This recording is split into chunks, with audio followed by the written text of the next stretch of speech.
Hello, and welcome to the Narrowing Path, Walking the Spiritual Walk.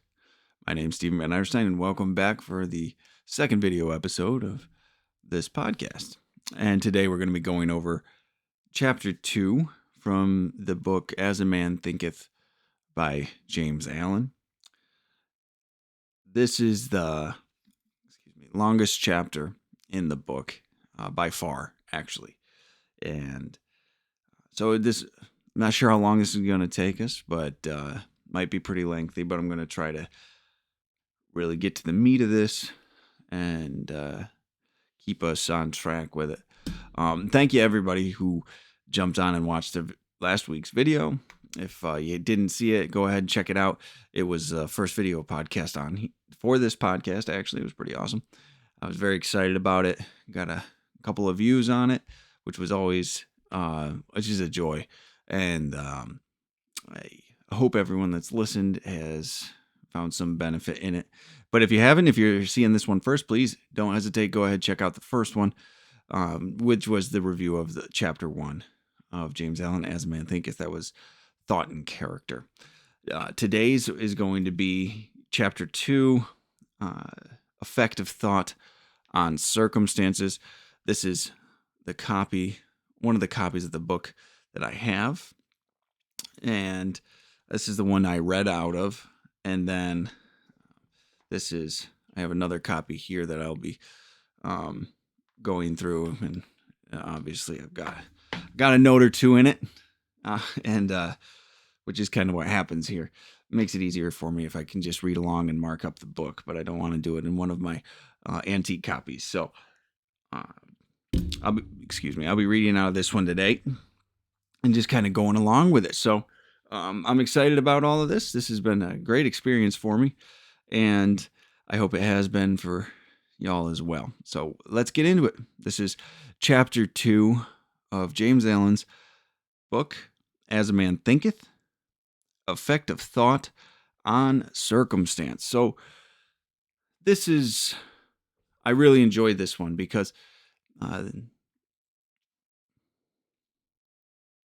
it helped change my thinking and restructure things in a way that took me out of being the victim of my circumstances a lot of times. I really thought that I was just the unfortunate victim of the world, and it was just unlucky. I really thought I was just an unlucky individual. Turns out I was wrong. It was all linked to how I was thinking and what I was thinking about and what my intentions were. So this chapter really was encouraging because it gave me put the power back into my hands, right? It gave me the ability to say, if I want to change the world out in front of me, if I want to change what's directly around me, I need to change myself. I need to go back and take a look at what I'm thinking about. What am I bringing into my life? What decisions am I actually making? Because it's not the big decisions, it's the small decisions you got to pay attention to, I've found out. The big decisions kind of handle themselves. It's the small decisions that lead you into a place where the larger decisions in life can actually be made. So he opens this one up again with a continuation almost of the first metaphor, where he's talking about the man's mind is like a garden, right? We were talking about that last week, and the things you get out of life, grief or happiness and joy or sadness and sorrow and negative circumstance, misery, resentment. What you get out of life is the fruit from your actions, which start with the seed of a thought, right? So the thought is the seed, actions are the tree, fruit is your consequences. So he goes into that again. I mean, the opening line of this chapter is man's mind might be likened to a garden, which may be intelligently cultivated or allowed to run wild. This is the important line. But whether cultivated or neglected, it must and will bring forth. If no useful seeds are put into it, then an abundance of useless weed seeds will fall therein and will continue to produce their kind. Now, why is this important? Because it goes back to giving you the ability to have a little bit more say in where you are going in life, the direction you want to take. And this might sound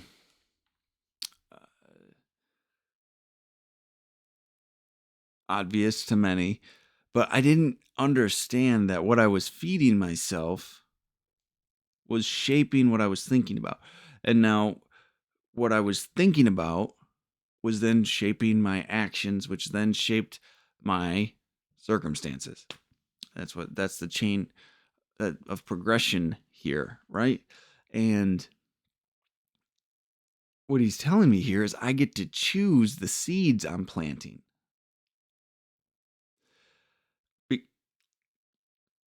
And because I get to do that, I get to choose what grows. And what grows gives me the fruit I'm looking for. So I have to be aware of this. And the garden of my mind will grow something. That's the guarantee. You will think about things.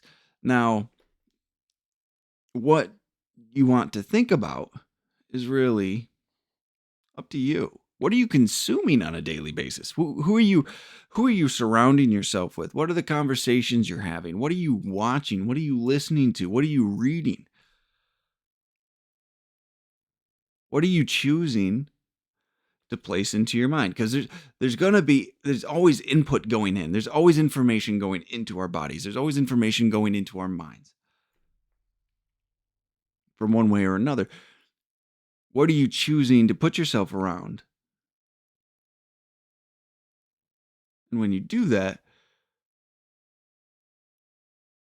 you can change, or you have some impact on what you're thinking about, right?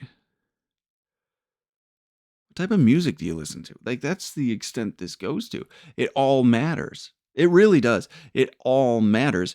And the more completely you accept that statement, the faster you can change your life.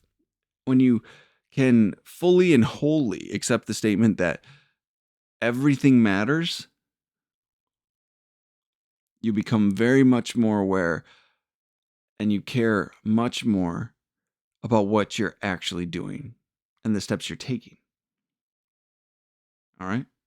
So this seems, it seems pretty obvious when you articulate it, when you say it, and then you are putting it all together. Like, of course this is going to impact me, but we don't realize like it matters in every capacity. You can want to be this type of person, a disciplined person. You could want to be someone that likes volunteering. You could want to do all these things. But if you're listening to stuff that's just solely selfish, that's solely about your own pleasure, your own anger, your own resentment, frustrations, insecurities, fears, that's what you're putting into the garden of your mind, or that's what you're letting be planted there, right? So not only do we have to weed the garden of our mind, meaning choosing the thoughts we tend to grab onto and nurture, we also have to be intentional with the things you're putting into your mind. Be intentional with the seeds you are planting in the garden of your mind, because those will shape your circumstances, your destiny, your character. It all has this impact on you. And oh, shoot, we're only on paragraph 1, guys. Sorry about this. 10 minutes in. It might be longer than expected. But and this is a process too. You can't just listen to me and read this book and then suddenly you're changing every single thought in your mind. It as beautiful as I would like that to be, it's not how it goes. You're going to keep finding it in different areas. You're going to find certain people that you can't be around, or certain people that you want to be around more, depending on the information they're giving you, depending on the perspective that they're having, depending on the love really that they have in their heart. And then you get to make these choices. You get to choose what you bring into your life. The music, the news, the people, the books, the information.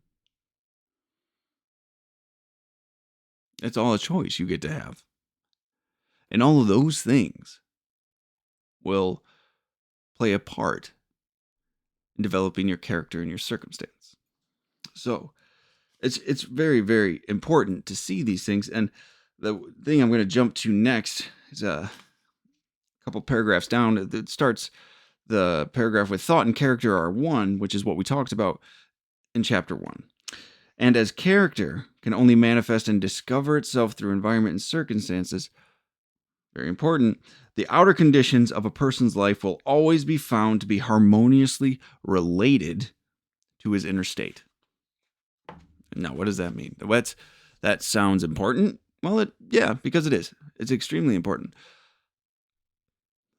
It means if you stop and you take a look around yourself, if you look around your life, what are your relationships like? What is your living situation like? What is your job like? How is your relationship with your significant other? Do you have a significant other? Okay. Your circumstances are in direct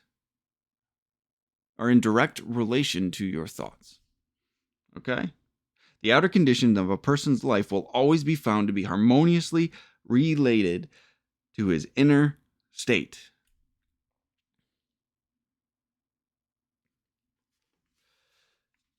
Now, as character can only manifest and discover itself through environment and circumstance too. So, if you're having a hard time wondering, or if you're having a hard time figuring out or wondering how to figure out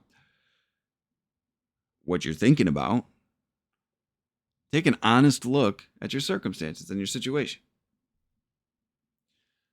Because that will reveal your character and your thoughts to yourself. You'll be able to take an honest assessment of these things. Right?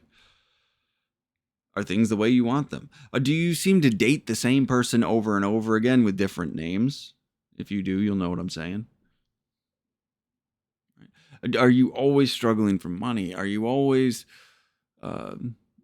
miserable with your job? Are you always going from job to job, trying to find one that fits you, and all these jobs are terrible? Well, you might be the problem. I was the problem. I like to blame everything else in my life, but the reality is my circumstances kept showing me that there was a problem with my thinking. There was a problem with what I was doing. There was a problem with how I was living. But I didn't want to acknowledge that. I wanted to blame the world, blame my bosses, blame my coworkers, blame the type of work that I was doing, which I chose every time. That's the beautiful part about this.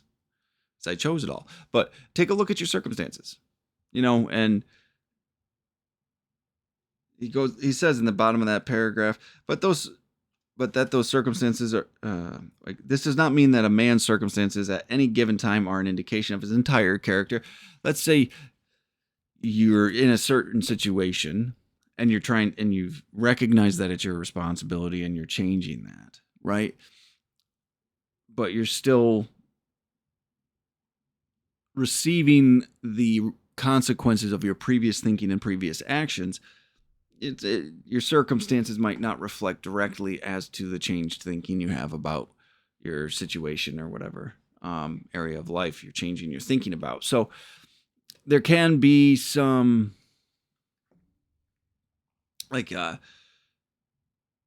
disconnect between immediately where you're at and your circumstances, because your circumstances are the result of all your previous thinking and actions, which you could now start changing. So it might be a little misaligned, But the reality of it is, if you look at your circumstances, you can tell pretty distinctly what you used to think about, the actions you used to take. Now, if you've changed them, yeah, you'll know because things will change in a positive way going forward. If you haven't changed them, you'll get the same. If you haven't changed them, nothing will change. What's the saying? Nothing changes if nothing changes. Well, that's the truth. You keep thinking the same way and acting the same way, you're going to attract the same people into your life. You're going to end up in the same jobs, in the same situations, doing the same things, getting in the same trouble, with the same emotional pain every time. Because you haven't changed. You're still the same guy, still the same girl. So, all right, let's go on ahead here. Well, they are indispensable to his development. Our circumstances are indispensable to our development, right? This is because that's where we learn from. That's where we actually get the red flags, as they call them, to say, hey, we have to change something. Hey, we have to do something different, right? So your circumstances are crucial to actually showing you the path you need to be taking, and they will continue to be, right? Whether it's positive or negative, your circumstances are going to show what you have to do going forward. So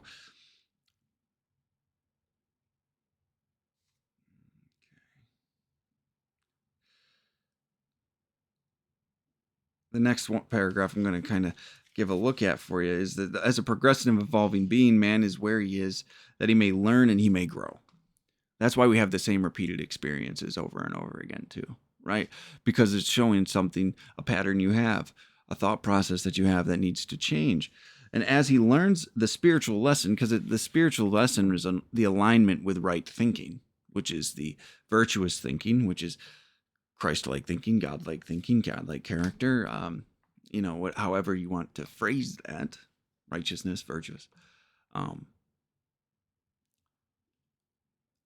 The pain and the suffering caused by our circumstances are the things that align us correctly, the things that bump us back into the direction that we're supposed to be going, and that is the path to right living. That narrowing path that I talk about, living spiritually in service to whatever that might be. That might be a deity, like I said, or nature, or God, the universe, society. As long as it's not you, you're going to be all right. So it's pretty incredible when you see that, because when you can take that lesson and take that understanding as truth, right? As you take that and you take that as truth, as a true belief, then your circumstances are much more of an encouraging thing to be a part of. Why? Because you get to learn from them, even if they're not good circumstances, right? Positive ones, yeah, that means you're doing the right things. Reinforce it, continue to grow with it. Negative ones, and ones that hurt, ones that cause those emotions that are a little bit more painful than we'd like to have, well, you get to learn from them, grow with them, change, And when you take that perspective and then you take the previous thing I talked about of everything matters, you can change a lot very quickly and start seeing the benefits very fast too.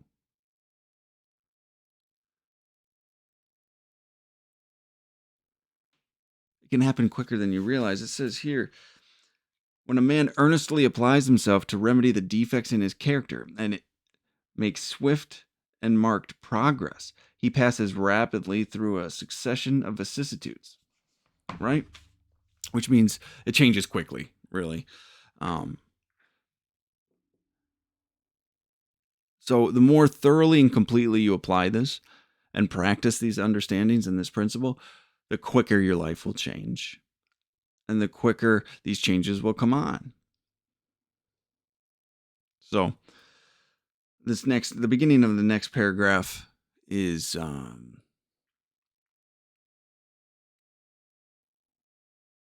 quite important and is a statement that I really needed to take and hold on to within me, because it was a painful truth to take in. Because, well, I'll just read it first. The soul attracts that which it secretly harbors, that which it loves, also that which it fears. It reaches the height of its cherished aspirations. It falls to the level of its unchastened desires. And circumstances are the means by which the soul receives its own. So, why that's a hard thing to understand is if you have some painful circumstances in your life, if you have repeated painful circumstances in your life that you find yourself in regularly,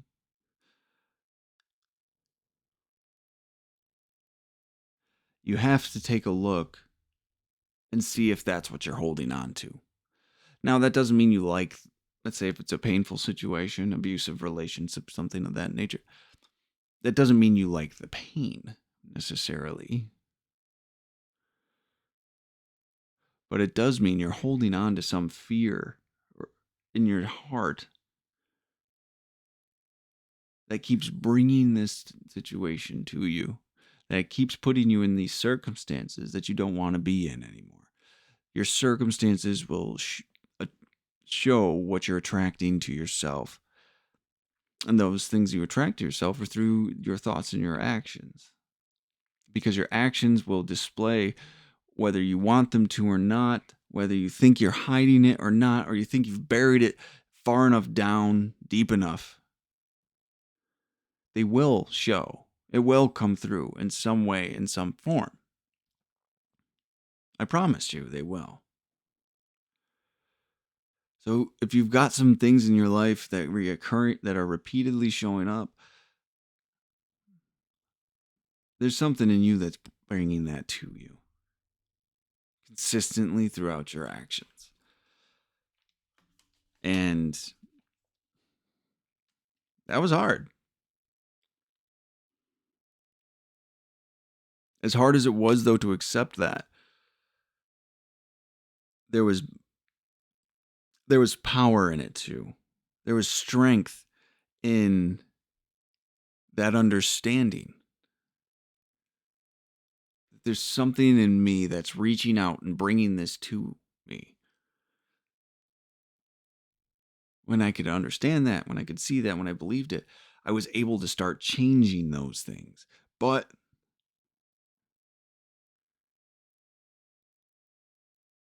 I had to take that as truth.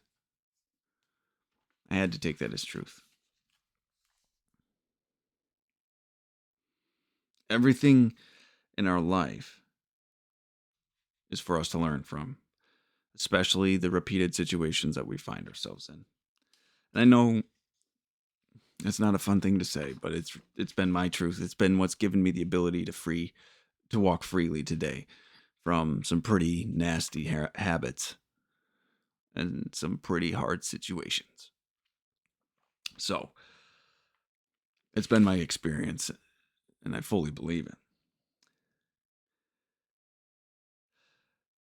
A couple paragraphs below that, though, we talk about following the inmost desires, aspiration, thoughts by which he allows himself to be dominated. A man at last arrives at the fruition and fulfillment in their outer conditions of his life.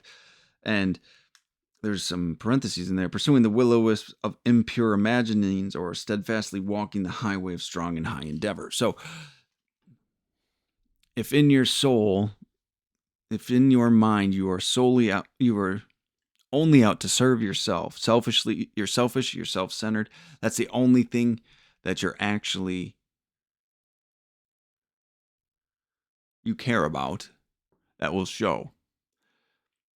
If you take interest in doing the right thing for the right reason instead, and being of service to whatever that power greater than yourself is, things will change significantly.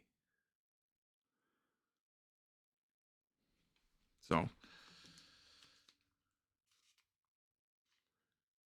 there's a couple paragraphs where he talks about how You don't end up in jail by accident. You don't end up in the almshouse by accident, and people don't end up in these great positions by accident either. But a person can be outwardly trying to exhibit good behaviors and good actions, but inwardly having these negative thoughts, these selfish, self-centered thoughts, these thoughts of um,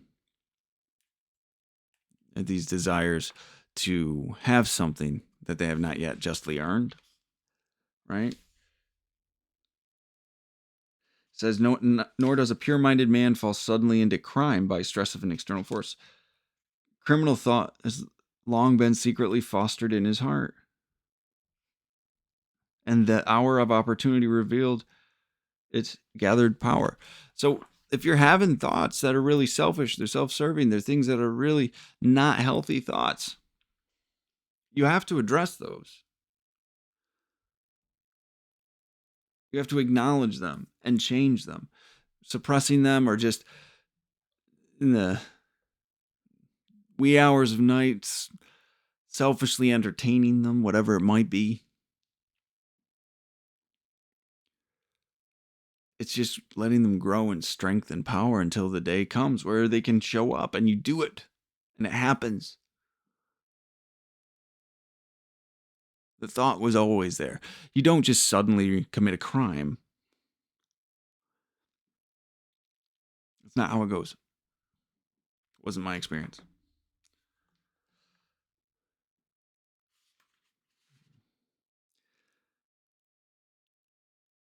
I love the way this is worded.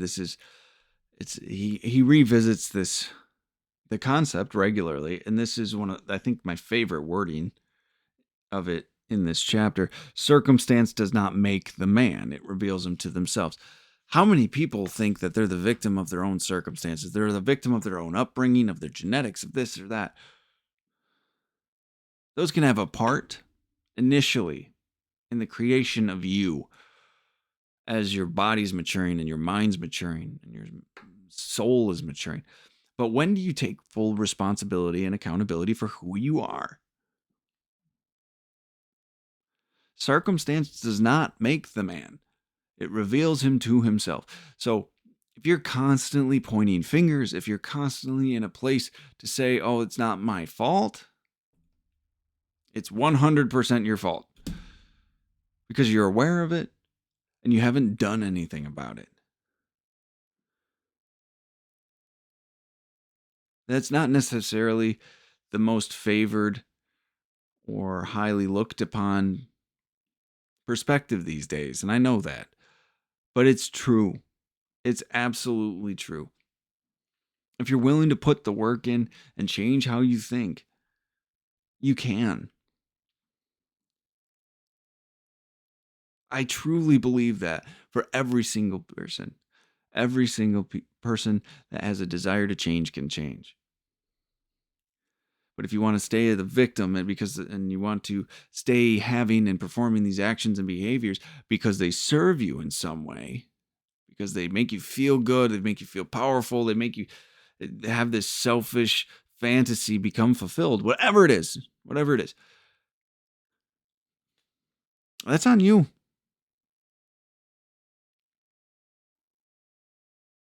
Your thoughts and your character are revealed through your circumstances.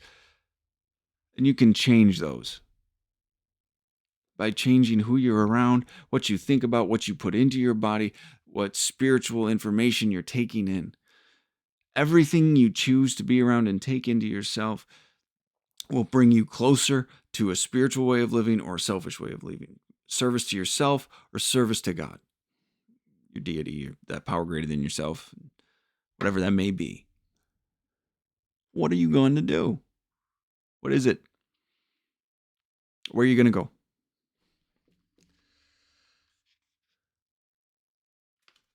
All right.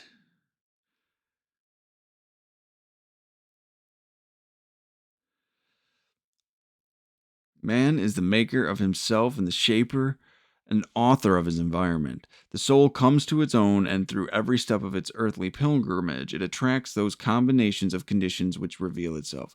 which are the reflections of its own purity and impurity, its strength and its weaknesses. So, just an expansion on that. It's all of your strengths and weaknesses will be displayed to you in your environment. You just gotta look. You just gotta look. That's the funniest thing to me. Uh, I'm in. I'm a sober individual. I'm in recovery, and it's amazing to me how many people, if they just opened their eyes and looked around, and looked at their own circumstances, how much they could learn, how much they could grow. But they're blinded to it. Like I was blinded to it. Let's be honest. I'm no better. I've just had enough pain that my eyes got forced open. That's all. I can see now what I've done to myself. I can see now how changing and taking these actions that we're talking about here have changed my circumstances. That's why I truly believe in this. That's why I based so much of my life around old spiritual teachings, this book included, and a lot of James Allen's stuff included. These are spiritual laws that have been around forever, but people just don't have the willingness to see it yet. Now, this next one, we've kind of talked on it, but it's another perspective of the same thing. The men do not attract that which they want, but that which they are. Their whims, fancies, and ambitions are thwarted at every step, but their inmost thoughts and desires fed with their own food, be it foul or clean. Let that sink in.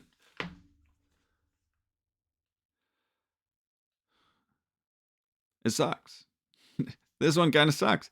You could have the best of intentions, but if all you think about is selfish things, you'll never get there. Never. You might want to save money, but you won't change your spending habits. You think it's because you don't make enough money at your job. No, do a budget. Do this. Take some basic actions to correct this. These are the things that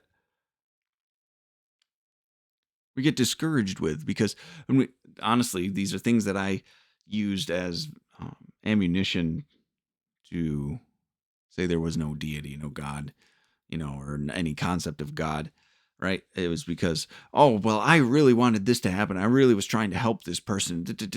I was always doing it for selfish reasons. I wanted that validation. I wanted someone to say good job to me. I wanted somebody to give me this sense of comfort and ease.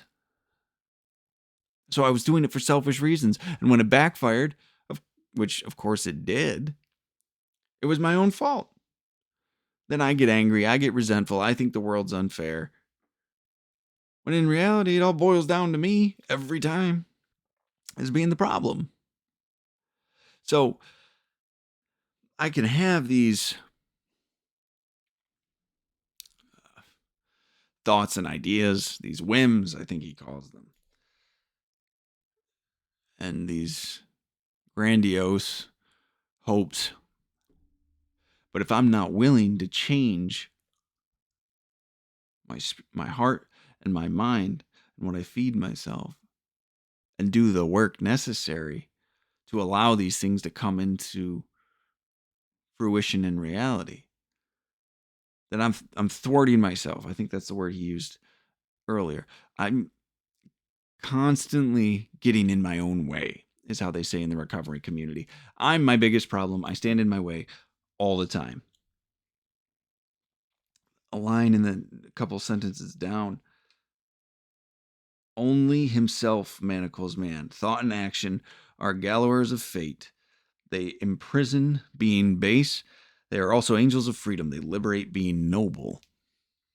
There's some big stuff. As there's in one of the 12-step programs, it talks about freedom from the bondage of self. And that's where so many people are. Whether you are an alcoholic or a drug addict or have other mental health things going on or life things going on, we usually have set ourselves up to be shackled by our own fears and insecurities. I love how he says this, our thoughts are the gallowers of fate.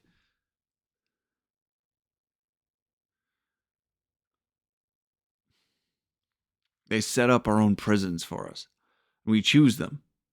Isn't that amazing? We choose them. They set up our own prisons. Or they can be angels of freedom. Is that what he calls it? Angels of freedom. They liberate, being noble. If you start to feed yourself spiritual things and things to be of service and selfless, and change what you think about, change your thought patterns, suddenly they're the things that your thoughts will enable you to soar higher than you ever thought possible. It'll give you the opportunity to live a life beyond your wildest dreams. So it's quite amazing. And he goes on in this next paragraph to talk about fighting against circumstances. We'll put our heads down sometimes and we'll really start going after our circumstances. Like, if we fix that, we're going to feel okay, right? We like to we put demands on our circumstances. We put demands on the world to say, make me feel whole, make me comfortable, make me content. And it does not work that way. Those are the things that come from doing the inside work. And then you find it everywhere in the world. Anywhere else will limit you. Everywhere else will defeat you. If you're demanding the world to compensate for you, to work around you, you will lose. You will be uncomfortable, miserable, and scared the entirety of your life because your peace and your self-image are reliant upon external things, things that can be taken away. So when you're fighting against the circumstances, you're fighting against things you yourself have brought into your life, trying to make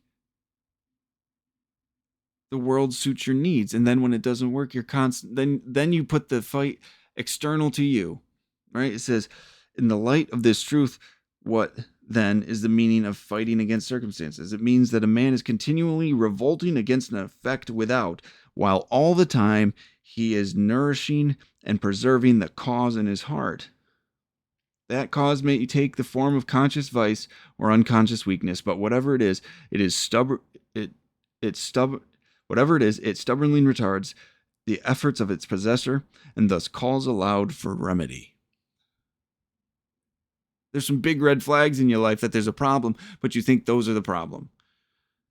The issue is coming from within. You've brought those into your life. Why did you do that? You have to take a look at this stuff, guys. And, well, I'm not here to tell you what to do, but I can tell you I had to.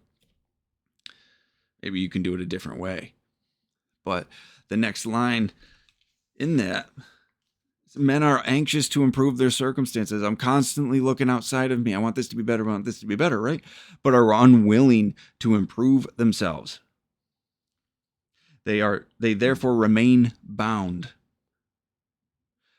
And I have here, you can't change circumstance without changing yourself. If you try these good intentions to change the world or change yourself without doing the internal work, I equate it to people that want to quit drinking. And they just want to stop drinking, put it down. They force an external change, which is where a lot of change starts with, right? We stop the external, we stop the behavior, but then we have to change the actions and the thinking and the intentions behind it, right? In that order. So it goes behavior, thinking, intentions.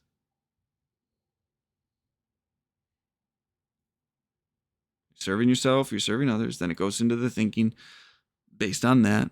And then that thinking blossoms into actions, and those actions have consequences. That's the way this whole thing works, right?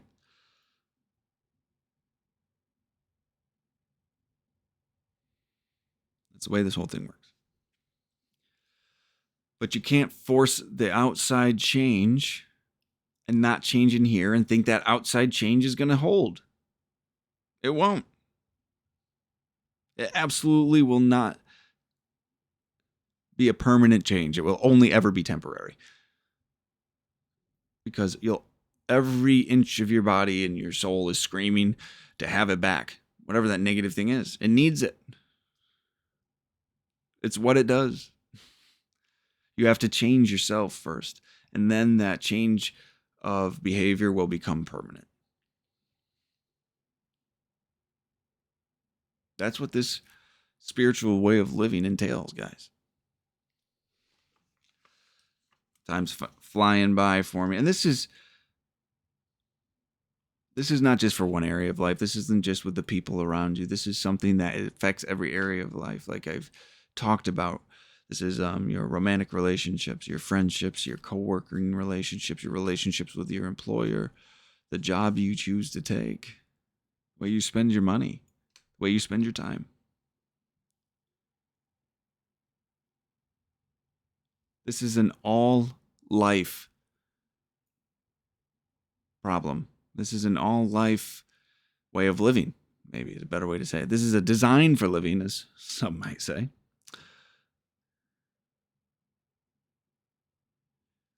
It all matters.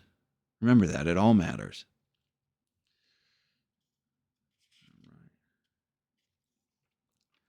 He gives an example of how a man wants to have more money, but he can't even show up to his current job and perform his duties to the best of his ability and utmost. He thinks he has the right to shirk his superiors, but you obviously don't have the right train of thinking to get a job that makes you more money. And then he goes on to a rich man who's the victim of a painful and persistent disease as the result of gluttony. Right? This could be diabetes. This could be just obesity. This could be a plethora of things. Right? Neuropathy. Anything. Right? And he's willing to give large sums of money to get rid of it, but he will not sacrifice his gluttonous desires. You might want to do all these healthy things. You might want to have these changes in your life, but this is the reality. You're not willing to do the work to change it. You're not. You want to still be selfish and self-centered and not have the consequences. But that's not how this works. That's not how this works. We constantly are putting ourselves in this situation because we want what we want. We have this way of thinking. We think about these things and we have these behaviors and we get these consequences, right? But we're not willing to change them because they serve us. They make us feel good. They make us feel powerful. They make us feel strong. I mean, sometimes things make us feel powerless, and we'll enjoy that too. I'm a sick person sometimes, or at least I used to be. So I could feel, I could look forward to feeling miserable. I could look forward to feeling like a failure because it let me feel like I didn't have to accept responsibility for things. So we constantly are derailing ourselves. This line here. Excuse me. Sorry about that, guys. He is continually frustrating its accomplishment by encouraging thoughts and desires which cannot possibly harmonize with that end. Yeah, we've all seen someone like this, someone doing stuff where you look at them and go, you want this outcome. I think I used it a little bit earlier. You want to save money, but you're not willing to change your spending habits. There's no way you're going to. You're not willing to change the thing that's causing the problem. You're not willing to change your thoughts about that. You're not willing to give this up. Right?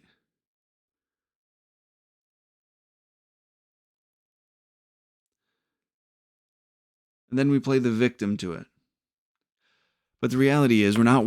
What this takes is sacrifice, guys. This takes sacrifice of the immediate gratification we get from a behavior and a way of thinking. And we have to have a little bit of faith that if we do it differently when we think differently, it will be better.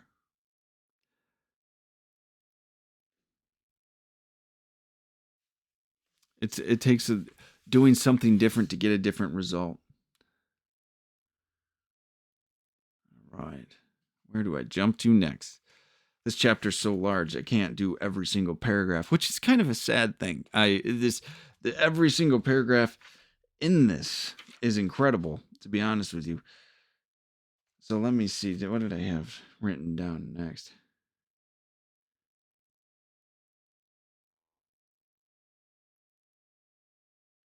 A man only. This is a couple pages later. I'm not sure if you're following along in a book, how far down it is, but it says suffering is always the effect of wrong thought in some direction. It is an indication that the individual is out of harmony with himself, with the law of his being.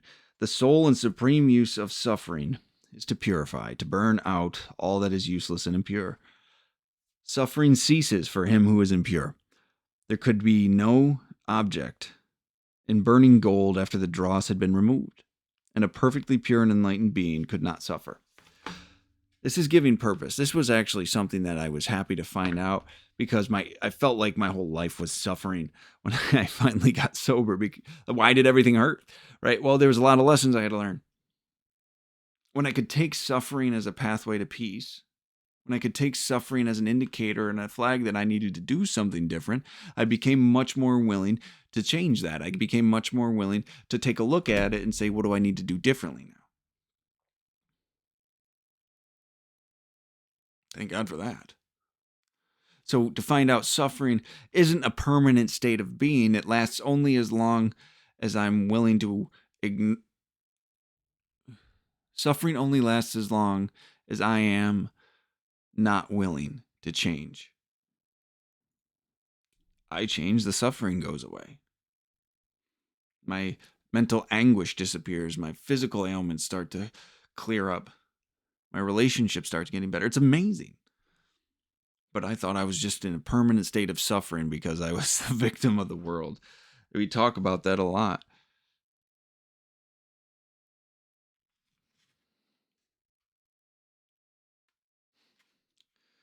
Let me see.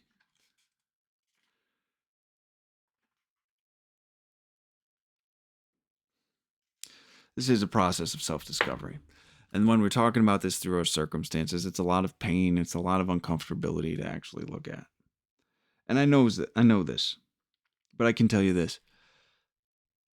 Your life will start to change as soon as you actually start being willing to do this work. I can promise you that. We talk about here.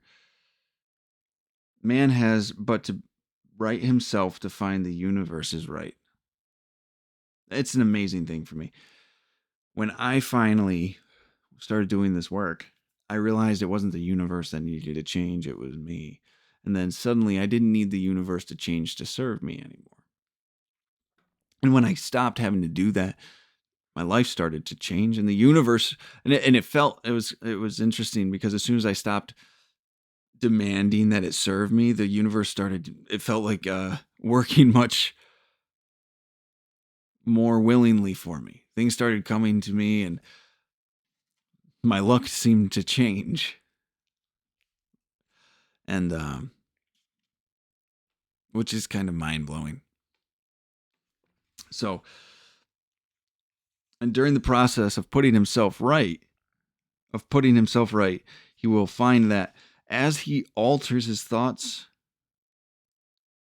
towards things and other people will alter towards him. There we go.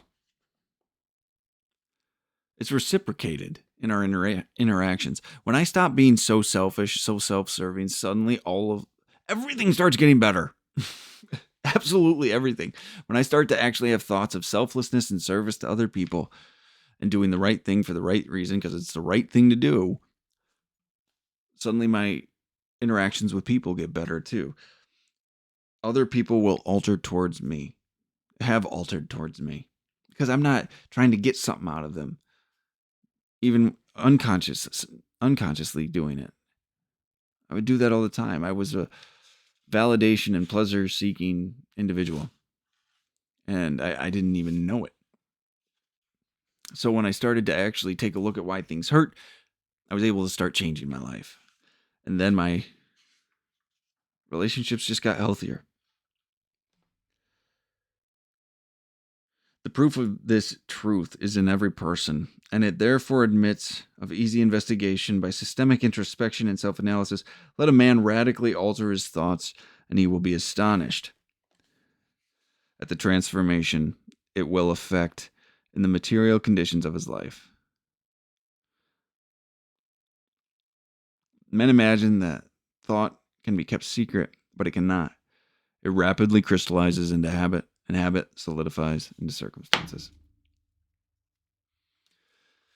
And that's the summation of the whole thing. And now, this, towards the end of this, the last thing in this chapter is a poem, but we have some some indicators here, right? I'm going to read them all again. And think of this as a check for your life. Think of it as a way to give you some guidance, because he's giving us he gives us a type of thinking, and then actions it turns into, and then circumstances it crystallizes into, right? So listen for some circumstances that you might have. We start with the negative, then we go into the positive. So listen for the circumstances, and then take a look at what the thoughts were that were associated with that. Run them down. Bestial thoughts crystallize into habits of drunkenness and sensuality, which solidify into circumstances of destitution and disease. Yes, that is true. Impure thoughts of every kind crystallize into enervating and confusing habits, which solidify into distracting and adverse circumstances. Thoughts of fear, doubt, and indecision crystallize into weak, unmanly, and irresolute habits, which solidify into circumstances of failure, indignance, and slavish dependence, this need on other things and other people. Lazy thoughts crystallize into habits of uncleanliness and dishonesty, which solidify into circumstances of foulness and beggary. Regularly happens. Hateful and condemnatory thoughts crystallize into habits of accusation and violence, which solidify into circumstances of injury and persecution. Selfish thoughts of all kinds crystallize into habits of self-seeking, which solidify into circumstances more or less distressing. I can tell you from personal experience of every single one of those that it's true. Those are all those types of thoughts are directly linked to those circumstances. But we have the good as well. Beautiful thoughts of all kinds crystallize into habits of grace and kindliness, which solidify into genial and sunny circumstances. Pure thoughts crystallize into habits of temperance and self-control, which solidify into circumstances of repose and peace. Thoughts of courage, self-reliance, and decision crystallize into manly habits, which solidify into circumstances of success, plenty, and freedom. Energetic thoughts crystallize into habits of cleanliness and industry, which solidify into circumstances of pleasantness. Gentle and forgiving thoughts crystallize into habits of gentleness, which solidify into protective and preservative circumstances. Loving and unselfish thoughts crystallize into habits of self-forgetfulness for others, which solidify into circumstances of sure and abiding prosperity and true riches.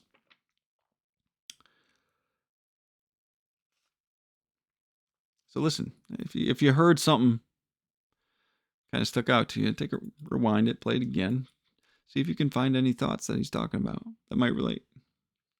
Helped me, continues to help me actually. Now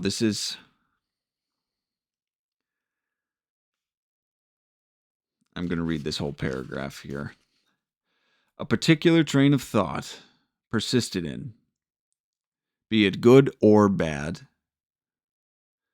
cannot fail to produce its results on the character and circumstances. A man cannot directly choose his circumstances, but he can choose his thoughts. And so indirectly, yet surely, shape his circumstances.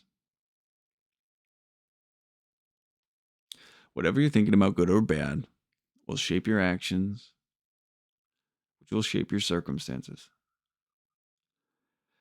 That is a law of the universe, a spiritual law, you want to call it. A spiritual law of cause and effect, maybe, I think is what it's referred to in other places. Even by James Allen, actually.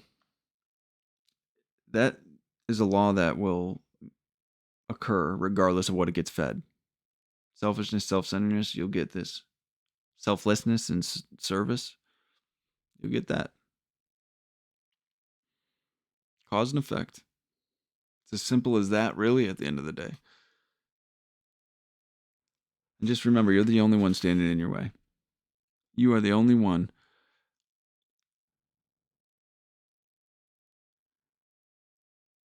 that has to be willing for it to change. That's it. I promise you, that's it. Now, it ends with this poem that I'm going to end this with. Looks like we're going to go right to the hour mark, guys. Sorry. And I'll summarize it afterwards. So you will be what you will to be. Let failure find its false content in that poor word environment, but spirit scorns it, and it's free.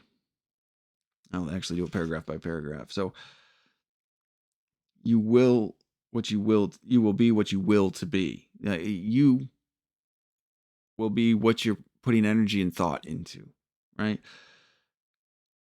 It's not your environment. Don't blame environment for your failure. And when you stop doing that, there's freedom.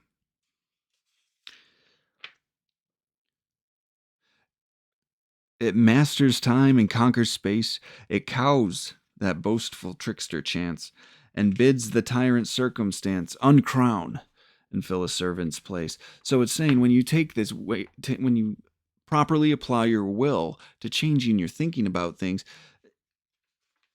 you don't have to rely on chance anymore or circumstance. You're not reliant on these external things. You're reliant on changing your thinking to align with a more righteous, virtuous, spiritual way of living. And you shape your circumstances. You create your luck in a way, right? You get out of the way. You let life become more full. This is a poem that's been used a couple of times before, in songs and things too. The human will, that force unseen, the offspring of a deathless soul, can hew a way to any goal, though walls of granite intervene. We can change anything, regardless of what's standing in the way, regardless of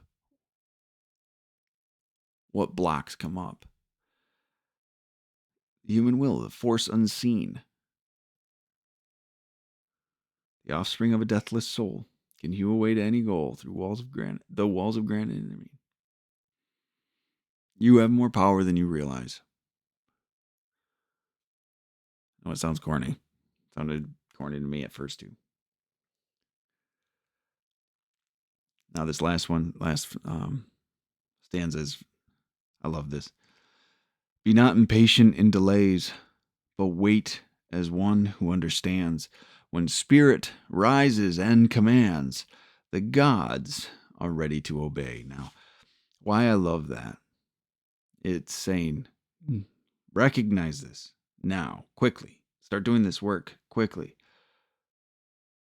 But because when you understand, when your spirit rises and commands and changes, the gods are ready to obey. And it's gods lowercase, meaning earthly gods, meaning those things that we're worshiping or dependent upon externally to ourselves, and what some might call false idols, false gods.